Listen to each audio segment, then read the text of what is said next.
Lorenzo nos toma esta mañana pues con la noticia de la muerte de dos mujeres, cada una en lo suyo, desde luego, la llamada Dama de Hierro Margaret Thatcher y Sarita Montiel, que en México dice mucho, ¿no? Una época la de Sarita Montiel. Me decías antes de entrar en la conversación al aire. Bueno, quizá en México diga más lo de la señora Thatcher que lo de Sarita Montiel, porque hay que recordar que la pareja, el dúo dinámico de Thatcher y Reagan, realmente simbolizan el inicio de una política económica, de una actitud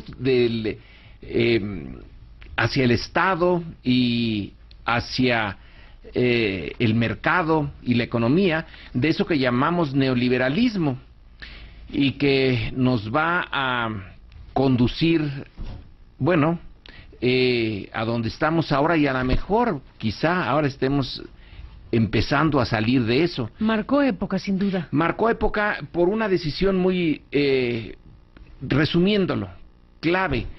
Fue señalar que el Estado ya no podía seguir recibiendo el tipo de demandas, que estaba siendo rebasado por las demandas de la sociedad, demandas en educación, en salud, en vivienda, etcétera.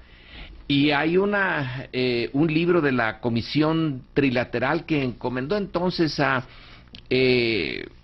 Samuel Huntington, a un europeo y a un japonés, para señalar que era indispensable cambiar el modelo en el que estaba fincado el mundo occidental después de la Segunda Guerra Mundial, y que era en buena medida lo que había hecho el New Deal de Roosevelt. Bueno, eso se acabó y había que empezar a darle la vuelta para que fuera la propia sociedad y el mercado quien se encargara de pues darle respuesta a esto.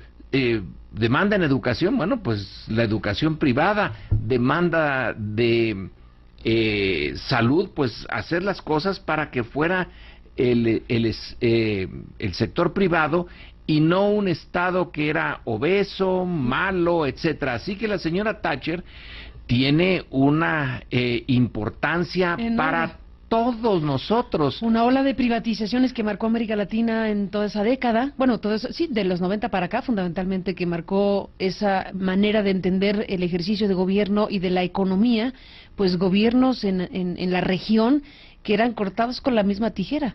Hoy, en el caso de América Latina, tenemos una diferenciación muy notable de lo que ha sido el ejercicio de gobierno en México, incluyendo el actual gobierno, y lo que han sido los perfiles políticos, las elecciones de la ciudadanía hacia otros derroteros. América Latina le dio la vuelta de 180 grados precisamente a esa dinámica o a esa manera de entender la economía. América Latina con unas excepciones.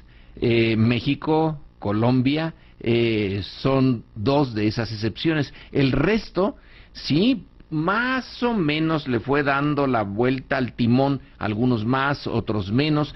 Todavía estamos en el proceso de la tensión, a la vuelta. Sí. Y México, no, México se siguió, sobre todo Salinas, ¿no? Que es digamos, es el alumno más avanzado de Thatcher y de Reagan, y que nos metió en éramos más thatcheristas que Thatcher.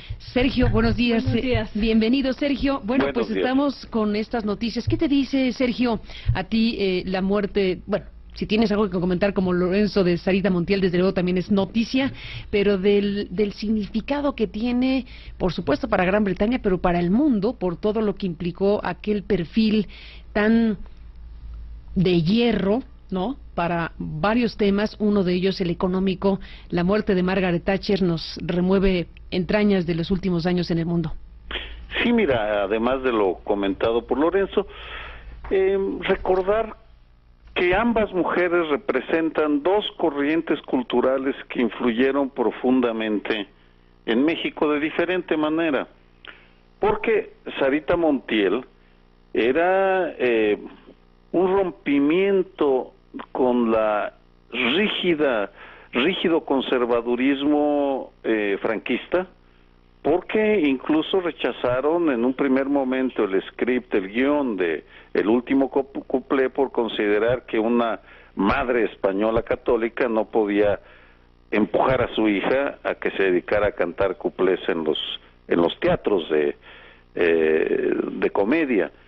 Pues nos puede sonar ridículo después de tantas décadas, pero ese conservadurismo que aún se adivina en la película, porque es extremadamente cursi, extremadamente conservadora, muy propia de unas costumbres que se están desapareciendo ciertamente en España, pero también en México, conectaba muy bien con México, porque México era extraordinariamente conservador en lo cultural por aquellos años. En ese sentido, el último cuplé es de 1957, es decir, de un momento en el cual Almon y Verba hicieron la primera encuesta en México sobre la cultura cívica, la hicieron en el 59, y en donde se ve claramente que éramos un país, nuestros padres, nuestros abuelos, que respetaban auténticamente al señor presidente y que estaban satisfechos con esa figura paternalista que decidía por nosotros. Bueno, pues ese México se acabó, y en ese sentido Sarita Montiel, la muerte de Sarita Montiel ahora pues nos recuerda que ese conservadurismo acabó. Y la muerte de Thatcher, ya lo mencionó Lorenzo, pero también en el ámbito de las ideas, las ideas de Thatcher y de Reagan venían de una corriente académica conservadora que se encarna en los llamados tecnócratas. Y Carlos Salinas, totalmente de acuerdo con Lorenzo, encarnó mejor que nadie a ese grupo técnico que iba a crear un grupo compacto que, bueno, de hecho Carlos Salinas crea un grupo compacto que transforma la vida mexicana al abrir el país al mundo y privatizar, eso sí, con un exceso de corrupción, a las empresas estatales mexicanas. En otras palabras, Sarita Montiel, por una vertiente católica española, y Thatcher por una vertiente sajona, igualmente conservadora, han conformado o se conectan con vetas de la cultura mexicana bien importantes que hay que tener en cuenta. Que hay que tener en cuenta. Denise, bueno, nuevamente bienvenida. Pues sí, dos fallecimientos, cada uno a su manera tienen cosas importantes sin duda para México. Me concentro en el que conozco mejor, porque Sarita Montiel, confieso que no es de mi época. Ahí se demostró claramente las respectivas edades, ciertamente. Pero bueno, dejemos el tema del análisis en generacionales.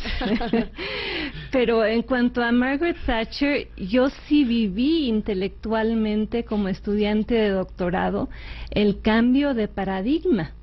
Porque por lo menos hasta los 80s, el paradigma intelectual predominante en el mundo era la industrialización basada en la sustitución de importaciones, con un Estado omnipresente, intervencionista, protector, y de pronto Reagan y Thatcher llegan con una mentalidad absolutamente distinta sobre el papel del Estado.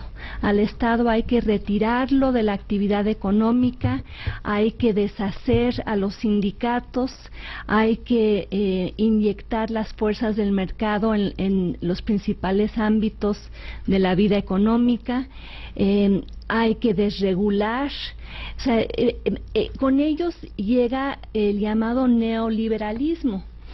¿Y por qué se dice neoliberalismo? Porque retoman algunas de las ideas clásicas de economistas como Adam Smith y nociones como la mano invisible y la división internacional del trabajo, pero al mismo tiempo son neoliberales en cuanto a que sí piensan que el Estado debe jugar cierto papel no son economistas clásicos en todo el sentido de la palabra.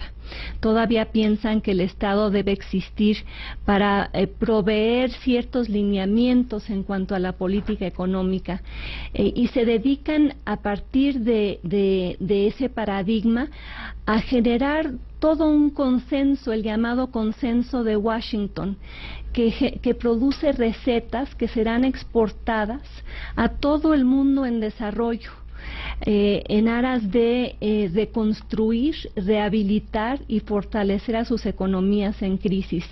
De hecho, yo creo que México es uno de los primeros lugares en donde se instrumentan las políticas del neoliberalismo después de la crisis de 1982, la famosa crisis de la deuda, cuando llegan aquí el Fondo Monetario Internacional, el Banco Mundial, ya con una serie de preceptos que quieren obligar al gobierno de México a seguir, incluyendo la privatización de la banca, la privatización de Fundidora Monterrey, la privatización de Teléfonos de México, la desregulación, el libre comercio, y son recetas que muchos países en desarrollo, Rusia, Malasia, Indonesia, van a seguir al pie de la letra, y con resultados más bien mixtos. Yo creo que en la última década hemos visto, a partir de los movimientos en contra de Wall Street, la crisis financiera estadounidense, un rechazo a muchos de los efectos del neoliberalismo y a muchos de los excesos que trajo consigo, particularmente esta idea de privatizar a ultranza sin tener esquemas regulatorios fuertes, resueltos, y que eso ha llevado a pues el fortalecimiento del capitalismo de cuates, a ese capitalismo de oligarcas que se apropiaron de los recursos naturales y de las concesiones de bienes públicos en países como México, como Rusia, y eso ha llevado a una extraordinaria concentración de la riqueza y a una subyugación de la política económica nacional a los imperativos de organismos internacionales, no siempre enterados de las particularidades de los casos regionales a los cuales buscaban asesorar. Sin duda, Denise, pues estamos, como bien dijiste al principio, en la revisión del papel de Margaret Thatcher en el cambio de paradigma y las implicaciones que tuvo o ha tenido para millones de personas en el mundo, precisamente ese cambio de paradigma que has explicado muy ampliamente y muy bien esta mañana para hablar de un personaje como el que hoy murió.